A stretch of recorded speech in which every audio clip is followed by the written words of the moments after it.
আরে দাঁড়াও দাঁড়াও, মপের ফিতেগুলো কাটছো কেন গো? আরে কি করব, এটা দিয়ে ঘর পুছতে পারছি না তো, একদম পুরো খারাপ হয়ে গেছে। অর্ধেক আছে আর অর্ধেক নেই, দেখো নেই। তা কেটে ফেললে তুমি ঘর মুছবে কি করে? আমি কেটে দিচ্ছি এই কারণে, আমি একটা দারুণ আইডিয়া বার করেছি, সেই জন্য এটা কাটছি। কি আইডিয়া গো, দেখাও দেখি। তো শুধু তোমাকে কেন, তো চলো সবাইকে দেখাই। দীর্ঘদিন ঘর পুছতে পুছতে এই মপের ফিতেগুলো খুলে যায়, তখন আর এটা আমরা ব্যবহার করতে পারি না, এটাকে ফেলে দিয়ে আবার নতুন একটা মপ কিনে আনতে হয়। আজকে এটা ফেলে না দিয়ে এটাকে আমরা রিইউজ করব, আর সেটাও করব ঘরেতে থাকা জিনিস দিয়ে। কিভাবে করব তার জন্য তোমাদের পুরো ভিডিওটা দেখতে হবে। তো চলো ভিডিওটা শুরু করি, আশা করি তোমাদের অনেকটাই উপকারে আসবে। প্রথমে এই মপের ফিতেগুলোকে কেটে ফেলে দিতে হবে। লম্বা ফিতেগুলোকে কেটে নিয়েছি, এবার বাকি যে ছোট ফিতেগুলো রয়েছে এগুলোকে হাত দিয়ে টানলেই খুলে যাবে। এই দেখো, পুরো মপটাকেই খালি করে নিয়েছি। এবার লাগবে একটা রুমাল। এই রুমালটাকে প্লাস্টিকের মধ্যে ফিট করে এটাকে আবার আমরা রিইউজ করতে পারবো। তো চলো কাজটা কিভাবে করছি সেটা তোমাদের দেখাই। প্লাস্টিকটাকে নিচে রেখে এর উপরে রুমালটা রাখতে হবে। রুমালটা রাখার সময় খেয়াল রাখবে যাতে প্লাস্টিকটা রুমালের মাঝখানে থাকে। এবার মপটাকে প্লাস্টিকের উপরে রাখতে হবে, আর এটা এরকম চাপ দিলে পরে রুমালটা এর মধ্যে আটকে যাবে। তো দেখো রুমালটা আটকে গেছে, এবার এটাকে তুলে দেখাই।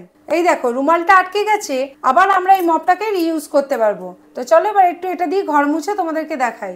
এবার মপটাকে জলের মধ্যে ভিজিয়ে নেবো, নিয়ে তারপর ঘরটা মুছবো। তো দেখো এটা কত সুন্দরভাবে জলের মধ্যে ঘুরছে। এবার এটাকে তুলে আমি এই পাশের জায়গাটাতে ড্রাই করে নেব। তো দেখো রুমালটা ড্রাই হয়ে গেছে, এবার ঘরটা মুছে নেব।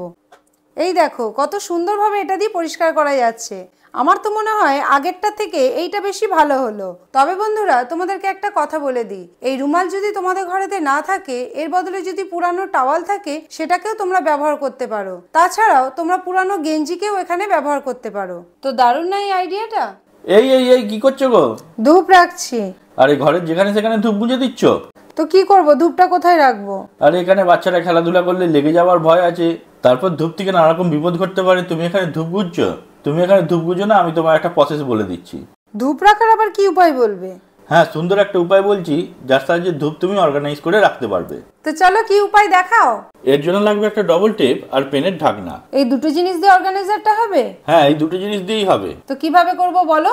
প্রথমে ডবল টেপটা একটু কেটে নাও। কতটা কাটবো গো? একটুখানি কেটে নাও। এইটুকু কাটলে হবে? হ্যাঁ হ্যাঁ। এবার এই ঢাকনাটার গায়ে এই ডবল টেপটা লাগিয়ে দাও। এবার ডবল টেপের ওপরে স্টিকারটা তুলে দাও। তুলে দিয়েছি। এবার তুমি এটা ঘরের যে কোনো সেফ জায়গাতে লাগিয়ে দাও। এটা তুমি দেয়ালেও লাগাতে পারো। তো চলো এটা লাগাই। হ্যাঁ, এই উঁচু জায়গাটা লাগাবো? হ্যাঁ, এখানে লাগিয়ে দাও। এবার তোমার জ্বলন্ত ধূপটা এর মধ্যে রেখে দাও। বাহ, এই আইডিয়াটা তো দারুণ হলো। হ্যাঁ, এটা একটা সেফ জায়গাতেও রইলো, আর কারোর গায়ে ছাঁকা লাগারও ভয় রইলো না। আর তলায় যদি তুমি একটা প্লেট রেখে দাও, এর ছাইটা ওই প্লেটের মধ্যেই পড়বে। তো দেখো বন্ধুরা, আমরা যারা ঘরের এদিক ওদিকে ধূপ গুজে রাখি, এতে একটা বিপদ ঘটার ভয় থাকে। আর এরকম একটা অর্গানাইজার বানিয়ে তার মধ্যে যদি ধূপটা রাখি, তাহলে দেখতেও সুন্দর লাগবে আর কোনো বিপদও ঘটবে না। তো দারুণ না এই আইডিয়াটা? তো বন্ধুরা কেমন লাগলো তোমাদের এই নতুন আইডিয়াগুলো? যদি ভিডিওটা ভালো লাগে তাহলে অবশ্যই লাইক শেয়ার করে দিও। আর এই ধরনের নিত্য নতুন মজার ভিডিও পেতে গেলে আমাদের পেজটাকে ফলো করে রেখো। ভিডিওগুলো যদি তোমরা ইউটিউবে দেখে থাকো তাহলে আমাদের চ্যানেলটাকে সাবস্ক্রাইব করে দিও। দেখা হবে নেক্সট একটি ভিডিওতে। টাটা।